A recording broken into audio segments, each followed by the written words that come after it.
Welcome to the Josh Madden Show. On today's episode, we're going to be discussing Andrew Luck's shocking retirement, and also later on in the show, we're going to be discussing the Miami versus Florida college football game, first game of the season. It was a big one. We'll get my thoughts on that later. But first, let's dive into the Andrew Luck retirement. Kind of came out of nowhere, happened in the third week of the preseason. We knew we'd been battling injuries the last couple years, but still it was a big shock to see a player as good and as dominant as Andrew Luck retire at age 29. It was shocking in the sense that it hadn't really been reported that it was coming, but it's not as shocking as some people make it out to believe. We've seen athletes retire in their prime before. A couple examples that come to mind are, Barry Sanders did it for the Lions back in the day. Calvin Johnson did it a little more recently. Even Michael Jordan retired in his prime after winning 3 state championships. Obviously, he came back later, but at the time, it was very shocking. I mean, at the top of his powers, 3 straight NBA Finals wins, and then he retires, seemingly out of nowhere. Andrew Luck hasn't had the success of those other players. He hasn't won a lot of playoff games.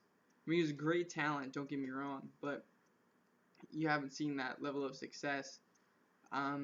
And that's what I'll remember looking back on his career is kind of what could have been with Andrew Luck, because think back to when he was drafted. He was drafted by the Indianapolis Colts to replace Peyton Manning, and I think people forget how good Andrew Luck was coming out of college. He's one of the best college quarterbacks in recent history.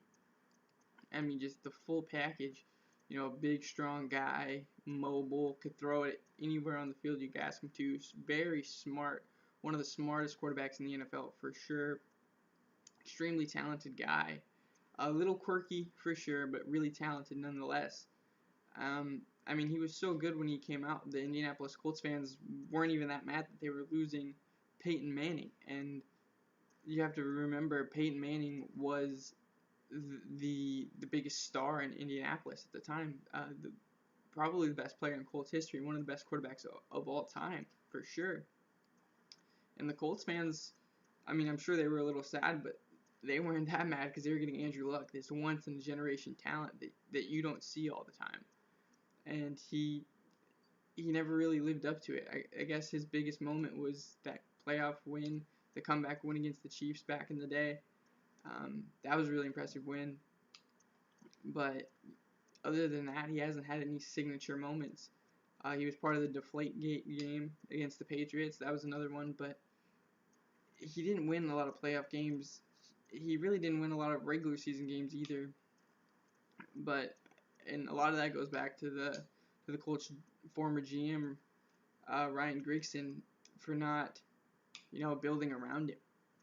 He knew that he had a generational talent, a great quarterback, and he just wouldn't either spend the money or just didn't put time into scouting to get him a good enough offensive line. Andrew Luck was hit more than pretty much any quarterback in his time in the league, and that's just unacceptable when you have a guy of that talent. You can win a Super Bowl with him, and they just refuse to build around him. It's sad. It's sad to see a guy with so much promise in his career not make it. Through really not a lot of fault of his own. The injuries are kind of freak accidents. That's nobody's fault, but you got to put a lot of blame on the Colts organization for not building around him and keeping him safe long enough to go out and win Super Bowls and playoff games for him. And it's a sad situation, but props to Andrew Luck for making a hard decision and retiring early. He got a little bit of backlash. You heard some booing from Colts fans and stuff, but for the most part, the media outcry was positive, and I wish Andrew Luck the best at whatever he decides to do after this. There's plenty of doors open for him. I'm sure that he could get a broadcasting job if he wanted it, or some sort of analyst job, but who knows if that's what he wants. He's kind of a quirky guy, and I think that's what makes him great, but he's going to be missed. I'm going to miss watching him on Sundays. He was one of my favorite players to watch for sure. Okay, let's move on to the Miami versus Florida game, week 0 of the college football schedule here, and it was an okay game. It was an okay game. It was pretty hyped because it was the first college football game in a while, but it wasn't great. what I would say to either of those fan bases are your teams aren't going to be that great. They're not going to be in contention. Miami and Florida, that is. Florida is still ranked really high, and they'll probably continue to be ranked high. But from what I saw in that game, they didn't look that spectacular. Excuse me. Um, their quarterback Philippe Franks. I mean, I wasn't impressed with him. He had struggles last year. He didn't look that great this year. Um, and Florida's offensive line lost a lot of players this past offseason. I think they'll end up being okay, but they struggled a little bit against Miami. And playing in the SEC is going to be tough against those tough defensive lines. I don't see Florida competing for a national championship or even a playoff berth. I think they'll be lucky to stay afloat in this thing long enough to be considered a potential playoff team later on. I think that's kind of their ceiling. As for Miami, they've had some quarterback, not really controversy, but kind of a weird situation. They had Tate Martell last year was their starting quarterback. He's moved to wide receiver. They brought in a new freshman quarterback this year. His name escapes me right now, unfortunately, but he looked okay. First big game, see some jitters. That's okay. But I think what was more kind of a bright side for Miami is that they kept up with Florida for most of that game. There was definite times in that game when I thought Miami was the better team.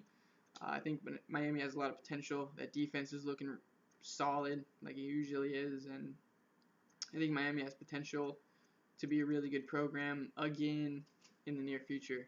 I don't know if they'll ever be back to the U days where they were this dominant force in college football. I'm not, never say never on that kind of stuff. They still have a long way to build, but I think they're on the right track.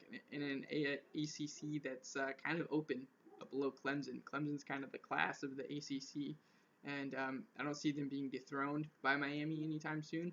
But the positive is I don't see them being dethroned by anybody. So Miami can build up and wait for their time to strike. But overall, this game was kind of a stinker. It was okay. It was good to watch. I enjoyed watching it. But I'm more excited for the Auburn-Oregon game. I'm going to make another video potentially previewing that. Definitely I'm going to do a reaction video after. So if you're interested in that or like this video, definitely stick around and wait for that one. I also plan on doing some top 10 videos, like, my potential top 10 quarterbacks, top 10 wide receivers, that sort of stuff. Maybe even reveal my own personal college football top 25. If you guys are interested in that, definitely let me know in the comments. If you liked the video, definitely consider liking it, maybe potentially subscribing, even if you liked it. I would appreciate that very much. And as always, any suggestions or constructive criticism for these videos, let me know in the comments as well. I appreciate all that kind of feedback, and thank you guys for watching. Appreciate it.